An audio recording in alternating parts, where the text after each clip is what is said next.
know you explained how Officer Fields is out there working in that area. Could you talk a little bit more about that particular area and what other things we're doing and how we're trying to, how you as a department are responding to trends, incidences, and how you try to either prevent them or respond to those? Sure.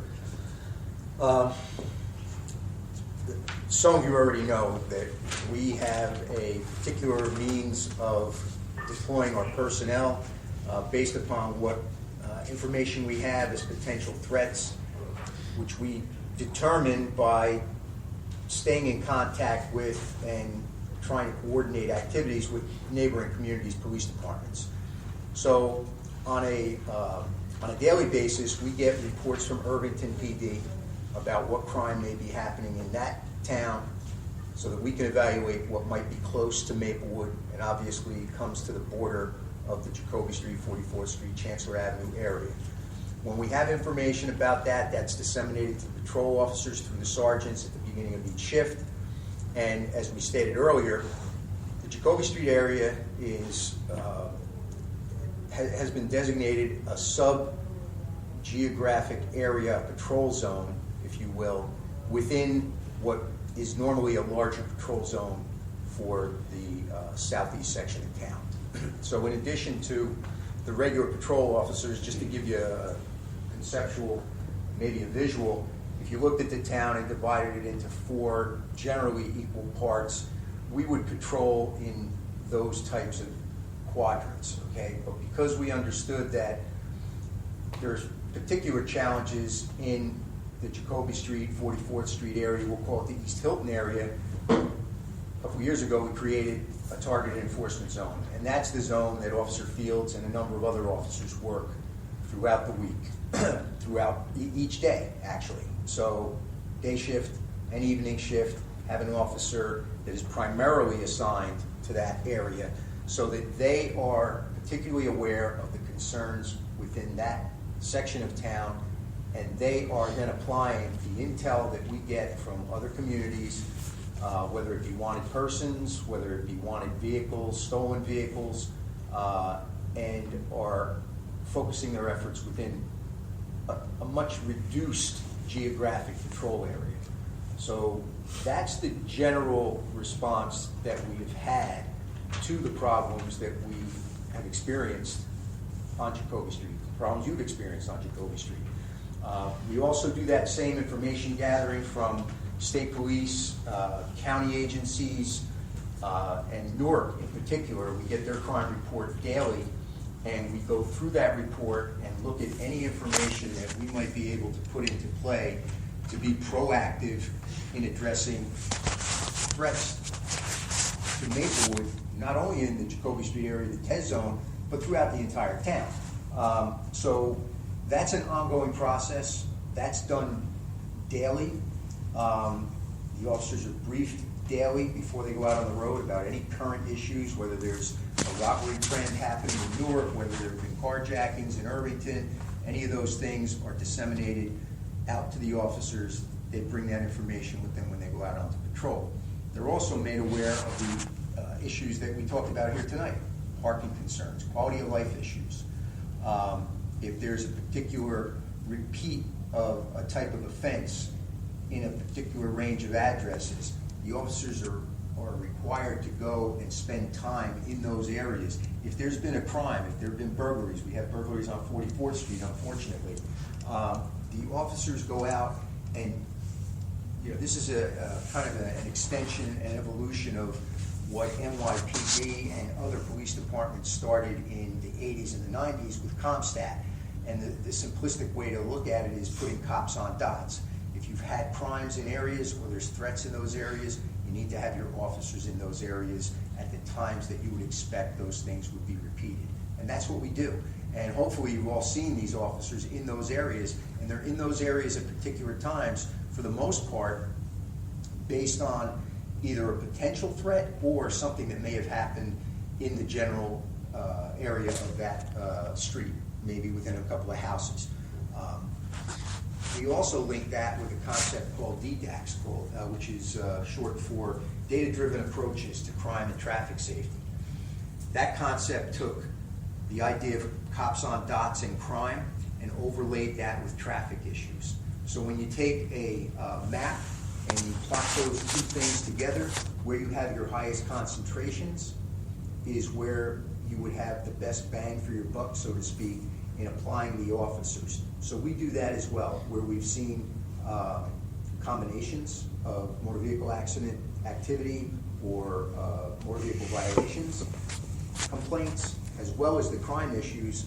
We try to have the officers spend additional time in those areas. So that's the basic plan that we use, and we check that plan weekly in terms of what performance has been done to meet those objectives. Okay, so we talked about how we would apply the officers and apply the resource of the officers in those locations. We go back on a weekly basis and look to see what those activities resulted in. So we put out the information to the officers, and then we check it weekly to see if it's really being done. And for the most part, we've seen a good overlay, meaning the officers are putting themselves in the areas where we've asked them to be, and we've seen a fair result. One of the things that we've seen that has been quite successful is the reduction in disorderly complaints in the Jacoby Street, East Hilton area. That was a problem a year or so ago. There were a lot of complaints on Nelson. There were a lot of complaints at the end of Jacoby by Springfield Avenue. And as a result of spending more time in those areas, the numbers of those complaints have gone down considerably. So that's basically the overview that I think the mayor wanted to give. And if you have any questions about the things that we're doing and how we're doing them, I'll be happy to try to answer those for you. Chief, your Yes. officers do an outstanding job there. Thank you. Much appreciated. Did you want to mention Nixle? Because Nixle, I get a lot of good information from Nixle. Sure. Thanks for mentioning that. That's another thing. We started using Nixle. I don't know how many of you may be familiar with that. It's a type of a social media account where you can log on to receive messages from Maplewood in the form of texts.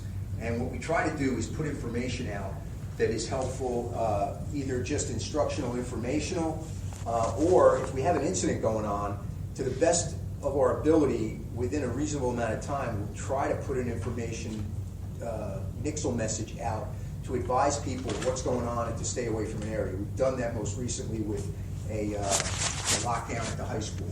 So, we have tried to expand our ability to get information out to the members of the public, and that's one good way. If you're not on it, it doesn't cost anything. Just go, log on, create yourself a Nixle account, and you'll get not only Maplewood messages, you'll also get surrounding community messages if you want them. The state police messages will automatically come to you if you've logged on for a Nixle account for Maplewood. So thanks for pointing that out. Thank you. So does anyone have any just general questions on the neighborhood? Any issues you want to bring up while we're here? Everyone's okay? Okay, so I want to talk about some of the economic development things that we've been talking about, and some things that people have approached us about. As you know, the eastern portion of Springfield Avenue gets pretty dark at night, no activity going on. It's actually from the police station down to the Irvington border. There's not a lot of stores open. There's a lot of dark areas, places closed up. So we've been focused on trying to revitalize that area. And one particular piece of property, the Maplewood Diner, we had a fire there, I guess about 5 years ago. And that was, the owner of the diner was the operator of the diner. And he was just not moving fast enough. And so in 2014, we put money in the budget, in the town budget, to demolish that building. Because even though he was cleaning up the grounds minimally, and he was keeping up some of the appearance of the outside of the building, it was a real negative for the neighborhood. So we put money in the budget, and we alerted him that we gave him an order that he had to demolish it, and if he wasn't going to do it, we would do it. And the way this works is that we do it, and then we put a lien on their property in get paid back when the property is sold. Or if it's foreclosed, that gets put into the price. So anyway, the owner, came back, and the lawyers came back and said, blah, blah, blah, we want to, give us more time, and we said no, and then eventually there was a real sale of the property. So there's a new owner now, developer in town. He's done a couple other things in town. He is renovated. If you've seen it, they've done the roof there. That was where most of the fire was. I've been told that inside you can walk in there and it's a diner. You'd never know there was a fire.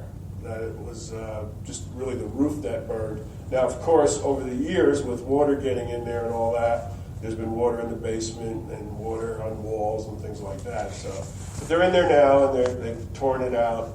We've met with a couple of proprietors. We want to make it a food business. He wants to make it a food business. We think that's a good addition. Either bring it back as a diner or bring it back as some kind of food service business. So we've talked to a couple of people who are in that business, and they are looking at it, and hopefully we can, bring this all together, that the building will be built to the specs of a new either owner of the building or someone who leases it to get a food operation back in there. I think that'll be a plus, because at least when the diner was open, there was a little more activity at that corner than there is now, which is virtually nothing. Then next to it, you have up here on the corner of Jacoby Street, you have Maplewood Plumbing, and the building next to it, which now has a gym in it, or fitness center. That is all owned by one person now, and they are talking to a retail store going in there, and it's about an acre, and putting a store there. Nothing is public or nothing is finalized yet. They're still negotiating, and we think that the information on that probably in either the end of February and sometime in March, they will either sign contracts and sell the property or not. So that is something that we think, if this happens, getting that parcel cleaned up, lit, and some commercial activity there, we think that will also help with the area down here.